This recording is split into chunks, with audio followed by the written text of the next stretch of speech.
बसमिल्लाहिर्रहमानिर्रहीम। मेरा नाम रमज़ान है और आप मेरा YouTube channel be with Ramzan देख रहे हैं।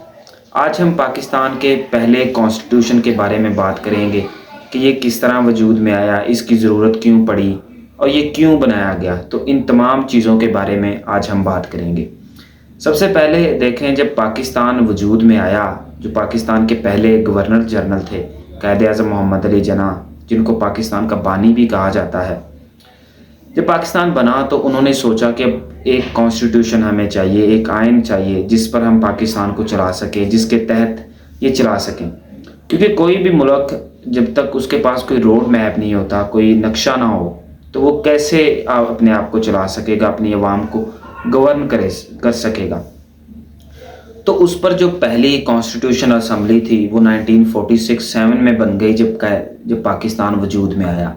उसके बाद 1948 में कायद-ए-आज़म इस दुनिया से चले गए। उन्होंने पाकिस्तान के लिए तो बहुत कुछ किया, पाकिस्तान है ही उनकी वजह से। तो जब वो पाकिस्तान से चले गए, जब वो वफ़ात पा गए, तो जो पाकिस्तान के पहले प्राइम मिनिस्टर बने थे लियाकत अली ख़ान, उन्होंने ये चीज़ को स्टार्ट कर दिया, इस कॉन्स्टिट्यूशन की कोशिश को। मैं आपको बताता चलूँ कि जो पहले पाकिस्तान जिस आइन पर चल रहा था वो 1935 का था, जो हिंदुस्तान और पाकिस्तान का इकट्ठा था सब कॉन्टिनेंट के अंदर। तो वही आयन चल रहा था इंडिया में भी और पाकिस्तान में भी। लेकिन पाकिस्तान इसको चेंज करना चाहता था, वो अपना कॉन्स्टिट्यूशन बनाना चाहता था, क्योंकि वो समझता था कि वो इतना सही नहीं है, सूटेबल नहीं है पाकिस्तान को चलाने के लिए। उसमें बहुत सारी ऐसी चीज़ें हैं जिसमें फेडरेशन का सिस्टम उसमें बहुत ज़्यादा वीक है, असम्बलियों का सिस्टम उसमें वीक है। तो इस काम को स्ट्रॉन्ग करने के लिए उन्होंने समझा कि एक अपना कॉन्स्टिट्यूशन होना चाहिए जिस पर अपने मुल्क को चलाया जाए।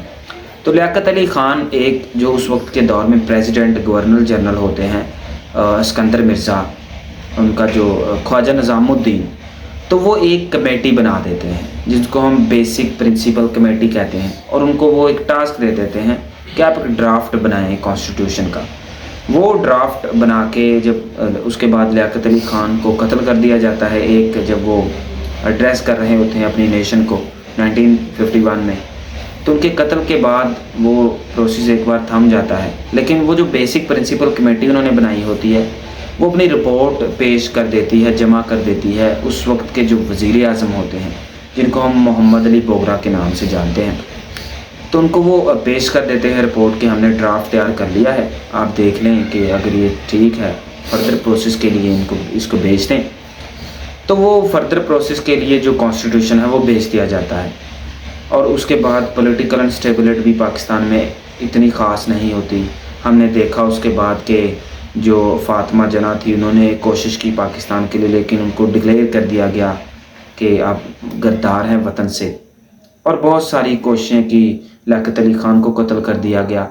लेकिन जो उसके बाद जो असम्बली डिज़ोल्व कर दी गई 1955 के अंदर। जब 1955 में जब हलफ उठाया नए जो प्राइम मिनिस्टर थे चौधरी मोहम्मद अली, तो उन्होंने बहुत ज़्यादा कोशिश की इस कॉन्स्टिट्यूशन के बारे में। तो उन्होंने वो जो कॉन्स्टिट्यूशन का ड्राफ्ट था उसको फर्दर प्रोसेसिंग के बाद, उसकी सारी जो प्रोसेसिंग हो गई, तो उन्हें अपनी कैबिनेट के अंदर रखा कि हमने ये कॉन्स्टिट्यूशन बना लिया है, हमने इसको अब इम्प्लीमेंट करना है या नहीं। तो 2 जनवरी 1956 को वो कैबिनेट में आता है, तो उसकी मंजूरी दे दी जाती है। सारा प्रोसेस, उसका बजट कितना है, ये चल सकेगा कि नहीं, इसके फर्दर नुकसान क्या होंगे, इसका फ़ायदा क्या होगा, तमाम पहलू को देखने के बाद वो कॉन्स्टिट्यूशन को असम्बली में पेश कर दिया जाता है 2 मार्च 1956 को। उसके बाद उसको इम्प्लीमेंट जो फर्दर इफ़ेक्ट में आता है इम्प्लीमेंटेशन के, वो 23 मार्च 1956 को आता है। तो ये फर्दर एक कानून बन जाता है पाकिस्तान में, जो पहला कॉन्स्टिट्यूशन था पाकिस्तान का 1956 का।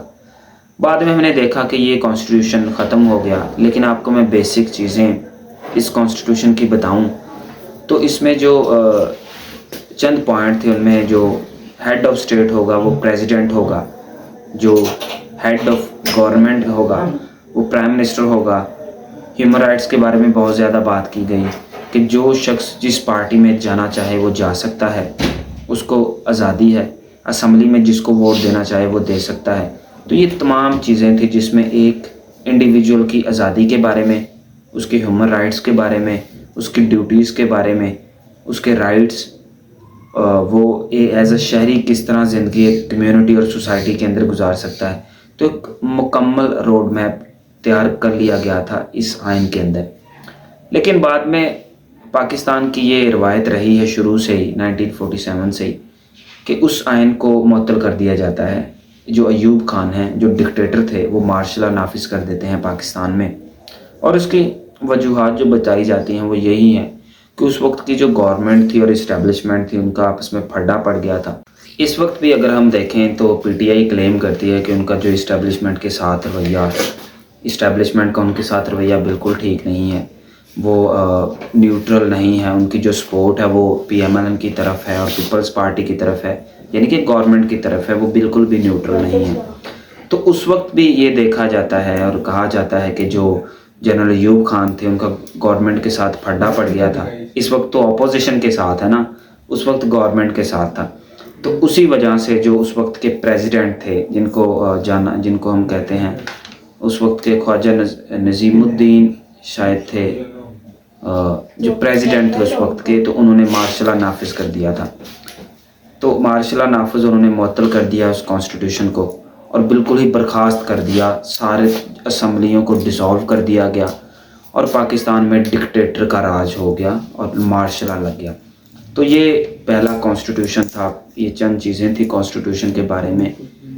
تو جو اس کے بعد جو 1965 کا کانسٹیٹیوشن بنایا گیا، جنرل ایوب خان نے ہی بنایا تھا جب وہ صدر منتخب ہو گئے تھے. پہلا کانسٹیٹیوشن انہوں نے ختم کر دیا. تو اس کے بارے میں اگلے پارٹ میں بات کرتے ہیں 1965 کانسٹیٹیوشن کے بارے میں. ابھی کے لیے اتنا ہی، پھر ملتے ہیں نیکسٹ پارٹ میں. اللہ حافظ.